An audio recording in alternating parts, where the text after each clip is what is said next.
How's it going, everyone? Welcome back to the channel. In today's video, we're going to be jumping right into some live Fireball Rocketloon attacks, and as the video title suggests, I am resetting around top 200 on both of my accounts going into the final week of the season. And as you might have seen before, the attack log has been above average on one of my accounts. I'm currently averaging around maybe 265-ish across both, and as of late, this has been another one of my accounts, and you see the attack log 2 plus 264, and quite a lot of time fails, but yeah, it is what it is in this meta. And for anyone who's not familiar, this is the army that I use. I'll leave it in the description of the video for anyone who would like to try it out. But yeah, without any further ado, let's jump right into it. Also, in this video, we'll be doing a giveaway of 3 more books of Clash sceneries. All you guys have to do to enter is leave a like, leave a comment down below, and obviously be subscribed to the channel, and I'll pick the winner in a few days' time. For the winners, those that are picked, make sure to contact me as soon as you can, because the links do expire on the 1st of January, so I have to give them out to you guys before then. But yeah, let's jump into the first attack. So here we have Yatta, who was running this fairly common Legends base. He has this one tweaked a little bit. He has the Revenge Tower at the top. And yeah, he has the Monolith and the Revenge Tower switched around. And also his Poison on the right side is kind of tweaked as well. Sometimes you'll see this Poison kind of near the Town Hall compartment. But in general, I approach this base the exact same way as I will in this attack. So this is a tricky base because you don't really have a huge amount of fireball value. Obviously, if you fireball, the bomb hive, you get a lot out of it, but it's a tricky fireball to pull off. But regardless, since there's no other targets, I mean, you could fireball the poison spell tower in this version, but it's not amazing amount of value anyways. I'm gonna go for the bomb hive, and this method is maybe a little bit more applicable to other versions. Also, Flame Flinger on the left side is, yeah, very important to set up a Flame Flinger with the Totem spell onto the Expo. The Flame Flinger should clear out the Fire Spitter, so that will be really, really good value. But the thing is, with this approach, if you fireball the Bomb Hive, the Warden Walk is going to take quite a while. It's going to take probably more invisibilities than 4 to pull it off, so I have to wait quite a bit. I'd have to wait for him to take out the Inferno Tower, maybe even the Fire Spitter and the Poison Spell Tower. So I've attacked this base before, and what I generally run into is time issues. So to avoid that, basically, is you're going to start the heroes kind of before the Fireball. That's what I've been trying to do, and it kind of works sometimes it falls short. But you'll see here in a second, I start at 1 minute 30. I just start the heroes. I cannot wait for much longer. And I'll have to just try to multitask and pull off the fireball during the hero dive, which seems to work out fine. I do 4 invises onto the bomb hive, which gives me good value. If there was a revenge tower in that core by the monolith, then it might have been a little bit more tricky because there's no direct pathing for the heroes into it. But since Yatta had the revenge tower in there, it gives me a big advantage for sure. And now we're just paying close attention to the Warden because he is approaching the clan castle. So you want to keep an eye out. Some people are running, headhunters. Some people are running witches. Some people are running Rocketloons. So you really have to be careful about the enemy clan castles. Right now, everyone is trying to bait the Warden charge with their CCs. So yeah, we pop the Queen ability, and as you see, the Monolith goes down relatively late. If there was a Revenge Tower there, it would have been a different story. I feel like the Revenge Tower would have just cooked my heroes, but yeah, we have a swag recall, which kind of sucks, honestly. Having a swag recall like that just wasted kind of sucks. So we're gonna fall a little bit short on this one, but regardless, still decent cups. I'll definitely take it. Plus 31 is definitely decent.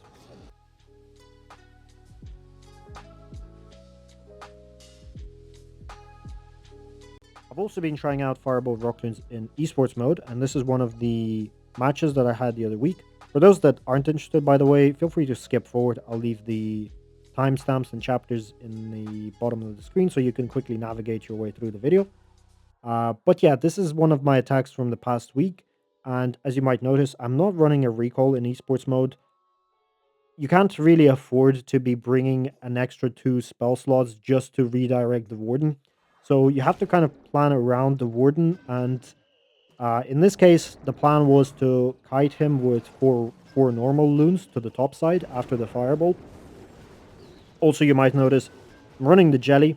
Sometimes, or most times, I would run the sneezy, but here I decided to opt for the jelly to kind of do the warden charge, kind of the old school way of doing the warden charge. And as you see, this baby dragon, by the way, that is taking out all the outside defenses, is not supposed to be doing that. The baby dragon was supposed to go down. So I'm gonna run into some issues, as you see. If you're running the jelly, you want some buildings kind of surrounding the warden so that you have the time to execute the fireball, but since the baby dragon is taking all of these out, it's going to be a little bit sketchy. But as soon as this goes down, the plan was to go for the revenge tower, since the fireball radius is reduced in esports mode. So I have to go for that. Very good fireball, and as you see, yeah, he's taking a ton of damage, got quite lucky there, had to rage. And at this point, I was gonna kite him, as I said, to the top side with 4 Rocketloons, or 4 normal loons. But the warden is too far down at this point, or he will be right now. Yeah, now he's too far down, so I cannot kite him anymore, and I'm kind of forced to go with a big hero dive with the warden backing the heroes. Also, I lured out the CC while setting up the fireball, so I wasn't able to pay attention to that, so my flame flinger did not get quite as much value as I wanted it to, although it got decent value. And Minion Prince at the bottom right, he caught a Seeking Air Mine to the face right away, so that was really unlucky. And yeah, no Angry Jelly. I felt like I did not really need an Angry Jelly on him since, well, he was going to coast through this area uh, kind of just peacefully without taking any damage, since there's just, air, or there's no air targeting defenses there. But yeah, at this point, 50 seconds left, and yeah, the one was supposed to go to the top side to hopefully clear some of those buildings out, but since he didn't, we're going to be running into a few time issues. And yeah, as I said, most of the times this attack gets you into the 90s if you make some mistakes, and if the base is good for Fireball Rocketloons, then it's going to get you into the 90s. If you execute the attack well and it's suitable for Fireball Rocketloons, you're going to get 100. And I think I got 100, and I believe maybe 4 attacks in the 90s, maybe 3 attacks in the 90s and 1 1-star. But yeah, that's esports mode. Let's jump back into Legends League.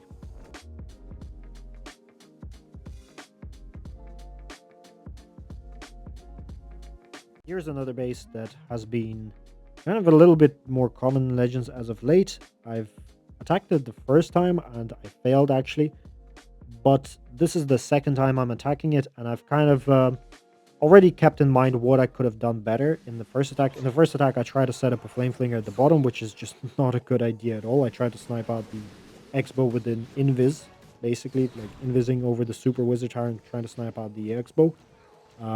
But that was very, very risky. So for this attack, I decide to set up a flame flinger on the left. Decent value, I get an Inferno and hopefully a Ricochet Cannon.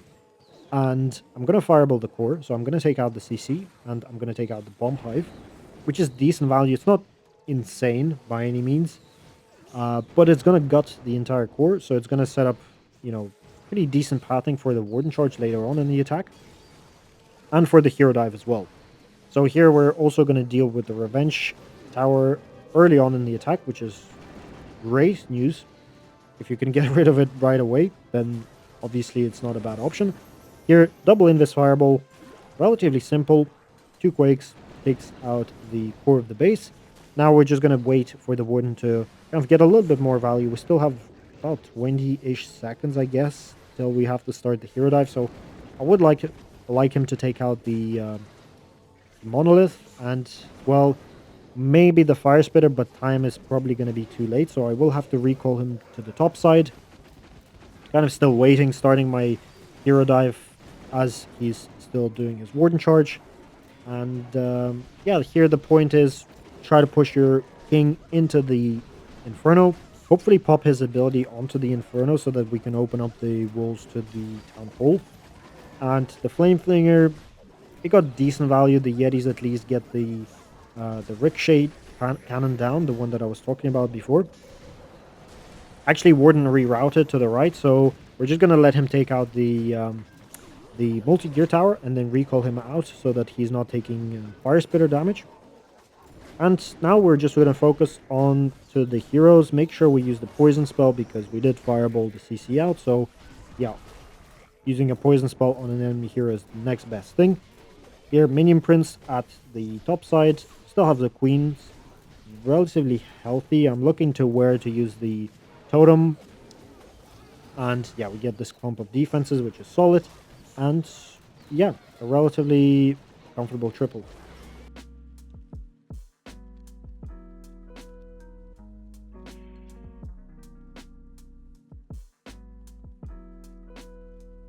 Here's another base that has been floating around Legends as of late.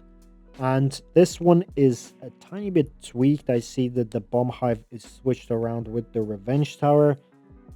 But we're going to carry out the exact same plan as I usually do. So as you see, the CC is also at the very bottom. So what I'm going to do is I'm going to Warden Charge from the bottom side.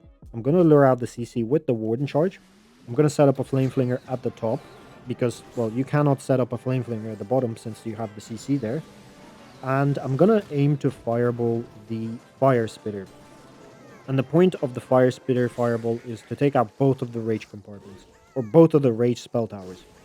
Also note the CC, you have to be very careful. Everyone is running these anti-Warden charge CCs with a bunch of headhunters. You know, sometimes you have witches in there, sometimes you have like a witch furnace CC, for example, or you have Rocketloons CC, so you really have to be careful Warden charging into CCs.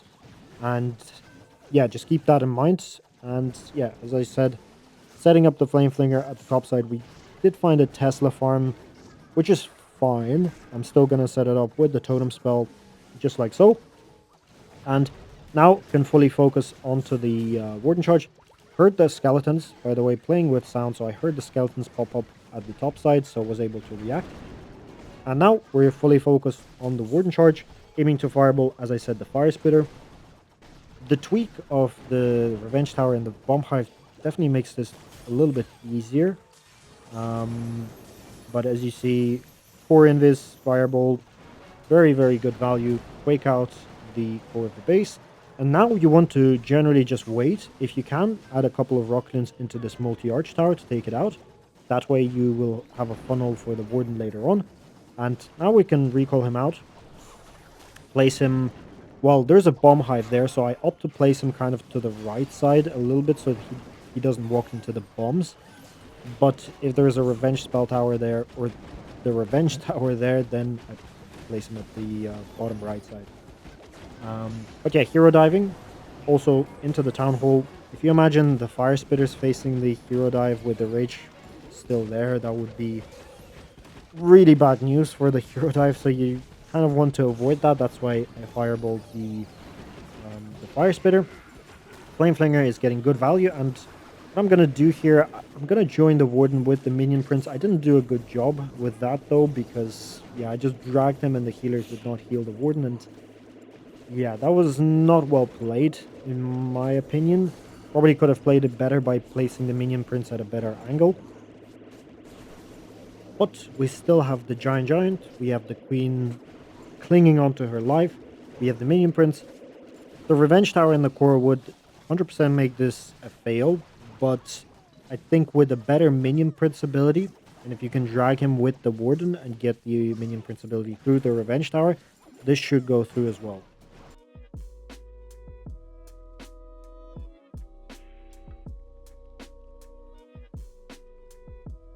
This time around, we have a slightly different style of base. So we have a double Invis base, which is interesting. I've seen this one a few times as well. So I'm trying to share like these more common legend bases that you might come across. This one, if you hit the bomb hive, which is going to be my target, if you hit the bomb hive, you're gonna reset the other poise or the other invisibility at the top side, and you're gonna be able to hero dive right into the town hall. So this is the plan here. You try to get the fireball onto the bomb hive. As I said, you can set up a flame flinger on the bottom side. It's decent value. It's not amazing, but yeah, here I just opted to go for that. You could also set up a flame flinger, I think, on the right side, kind of by that X-bow with the totem trick. But yeah, we get a partial CC pull with a ton of headhunters. Again, you see a recurring theme in like these high legends. It's just headhunter CCs followed by witches, followed by furnaces. Yeah, the reason why you would run a witch and a furnace is because you have to choose where to poison, right? I would usually poison down the witches because the witches are just impossible to deal with without a poison spell. And Rocketloons as well. But yeah, here we're just going to continue charging. I don't have another free spell since I used it onto the headhunters, so I'm going to opt to use a totem spell instead of the invisibility because well, I kind of feel that I might need it. It won't be the case. I won't need the invisibility, but I'm just keeping it in case I do. Flameflinger is going to get the multi-gear tower and the arch tower, which isn't amazing, but at least it's also going to lure out the CC, and, you know, maybe my Yetis can deal with it. And yeah, at this point, double Invis Fireball should be good enough. I can go safe with the Monolith, and I think that was a good bet, or a good shot to just make sure that the Fireball does not go there. And now I'm just letting my Warden do his thing. I kind of want to take out that Scatter Shot because, well, as soon as he takes it out, there's going to be no damage, so there's no point of recalling him out of there. And I'm going to start the Hero Dive at 10 o'clock, kind of wrapping around and pushing into the Town Hall. That's the whole idea. If I just place the heroes at 12 o'clock or whatever, then the heroes might have split around. You know, one might have gone to the right, one might have gone to the left. So that's the idea. You kind of want to push your heroes in from the site that the Warden does not go to and where the Warden has created part of the funnel. And a nice minion prince ability. Kind of running a little bit short on time here, to be honest. I have the Warden with the Yetis at the bottom. I have the Giant at the top. And I'm kind of just waiting around to see where this recall might be needed. But yeah, considering it probably for the Warden to just recall him. But yeah, it looks like we're good. We have 10 seconds left. So yeah, this is the crack for this base if you do guys find it in Legends.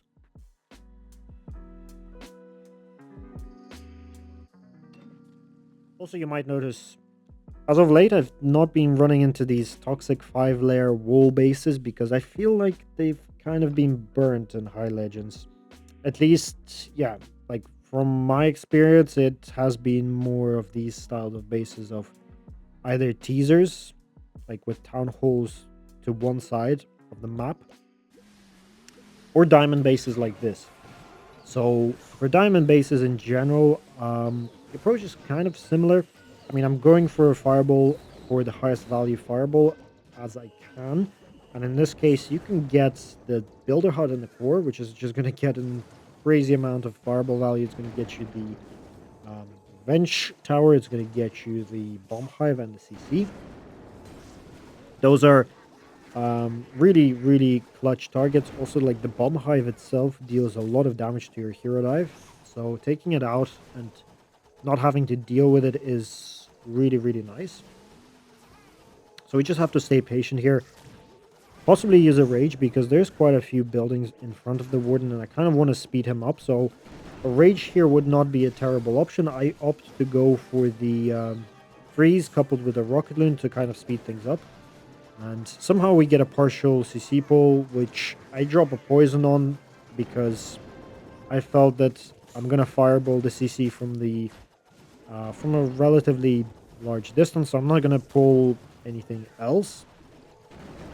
But in a second, I should be good. Like I should let the Warden step into the compartment, but as soon as I see him go left, I just say screw that. I need to start my hero dive. So I just drop a ice block, do the 4 Invis fireball, recall him the heck out of there because he was taking a shit ton of damage, and yeah, start the hero dive, 1 minute 30.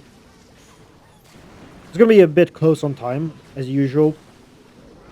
Starting at 1:30, yeah, it's definitely a little bit of a time struggle at that point, but we're going to continue going through this. We're going to hopefully get good king ability off to open up the whole compartment for the queen. And I decided to go for the rage onto the warden, which I don't think was a good idea because there's quite a lot of defenses in that town hall compartment. So I feel like I could have backed up the warden charge with the minion prince instead of using a rage, because as you see, my queen is kind of struggling quite a bit there. And the minion prince, I mean, the minion prince gets decent value. The warden does stay alive, which is really clutch. And now we're just praying and keeping our fingers crossed that the, well, I spoke too soon. The minion prince took two seeking air mines to the face, and he died. So nice wall break here, by the way. Was a little bit late with this headhunter. Maybe if I was a little bit earlier with that headhunter, maybe would have kept my queen alive. But yeah, unfortunately here we're just gonna run into some time issues and get a 99 rip.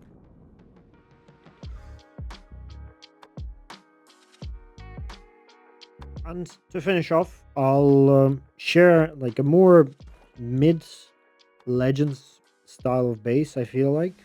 As I said, I don't really see these bases that often anymore in Legends, which is nice because they can be really annoying for Fireball Rocketloons. Like having these rage compartments that don't offer, a crazy amount of value definitely does not make things easy. But again, base builders are kind of building around the Fireball, so like it makes absolutely no sense for a base builder to give free Fireball value into a rage compartment. Um, but we're still gonna Fireball it just for, well, a little bit of value. We're gonna get the Inferno at least, and we're gonna get the Scatter Shot. I'm letting him coast for as long as possible, so I'm not ice blocking early on.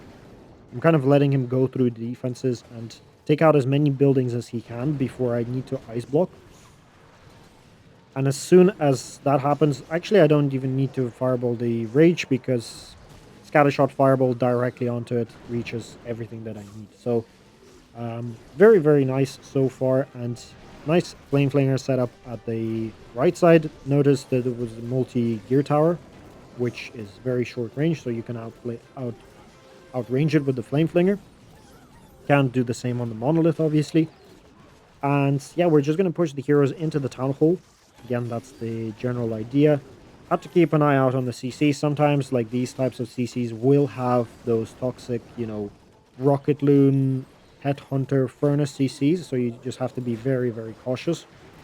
And nice king ability here. I usually spiky ball through the monolith like that. So I can actually use a few Rocketloons to finish it off, which is just something to keep an eye on.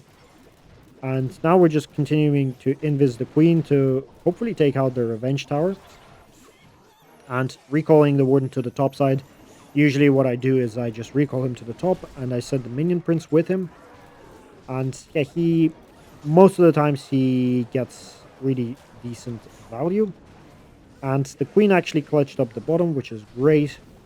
And now we're just waiting. I mean, 45 seconds, it looks pretty solid. Have to be a little bit patient though, because the minion prince can take quite a lot of damage. As you see, he did take one seeking air mine to the face, which is making it a lot closer than it should. But we still have the giant. So luckily, we managed to pull off the 3-star.